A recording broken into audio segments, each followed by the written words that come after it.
This lecture is on the concept of expected utility.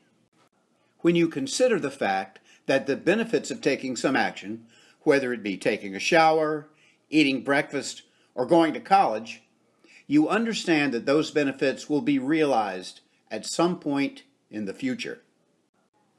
The benefits could be received anywhere between a couple of minutes, a couple of seconds in fact, to a couple of years. So, rather than using the actual utility realized, which of course we won't know until we realize it, we use the expected utility to make our decisions.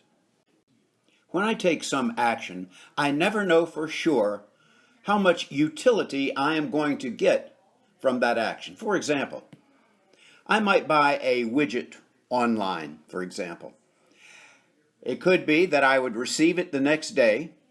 I would also get a discount that I had not expected because I bought it at the right time or something like that. I got a rebate because shipping was free, and the widget turned out to be exactly right, just exactly what I needed. It served its purpose perfectly. Now that would be the best outcome.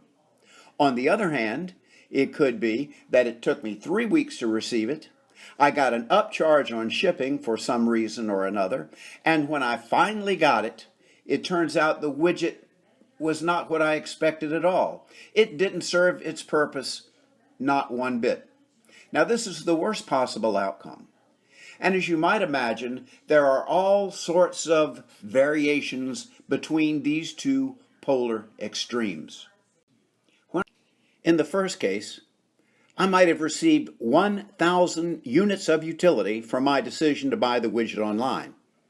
Now in the polar extreme, I might have gotten 0 units of utility. I might have even gotten negative utility from having to wait 3 weeks, pay all of this money, and then the widget not performing its function at all.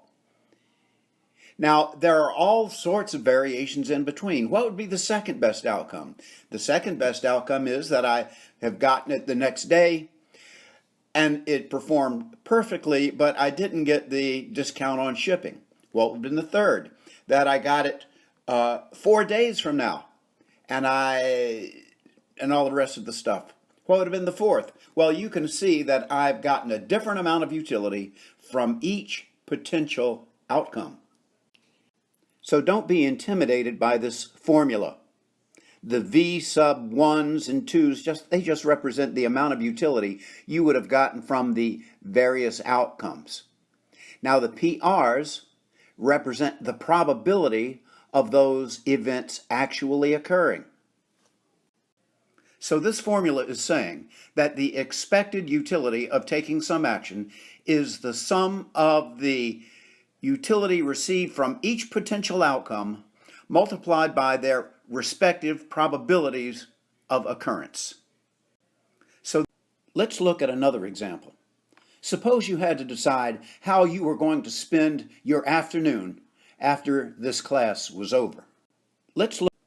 One option is that you could go home where you were certain to obtain 100 units of utility by doing so. However, keep in mind, in reality, nothing is ever certain. Or, rather than going home, you could go to the library, where a variety of different events could occur. Let's suppose that there's a 25% chance that you'd be highly productive, which would give you 200 units of utility. It's also possible that you might just fall asleep and take a nice nap, and that would give you 100 units of utility. Suppose that there's a 10% probability of doing that. A third possibility is that you'd meet a friend and spend the afternoon having a pleasant chat. You wouldn't get any work done, but you'd get 80 units of utility. Now, suppose that there is a 40% probability of that happening. And the final possible outcome for this example is that there is a 25% probability that some really gross person would come and sit next to you, disturb your concentration, and make you pretty miserable, in which case you would receive negative 100 units of utility. And what would be the expected benefits of spending the afternoon at the library? The expected utility would be the sum of the values of each potential outcome multiplied by their respective probabilities. Here it is expressed as we see it in the formula, and there's the computation. You don't know for sure how much utility you're going to get by going to the library. You could wind up with that negative 100. But when you consider all the possibilities and the probability of each, the expected value of that decision is 118 units of utility. And if you'll remember, the utility that you'd get from going home is 100 units of utility.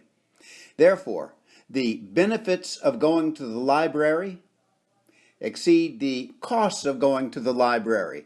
The cost, of course, is that you have to sacrifice going home, at least for the time being. So the benefits are 118 units of utility. The cost is 100. Go to the library. This would be the rational choice. It is the rational choice because it is the choice that would maximize utility. Go to the library.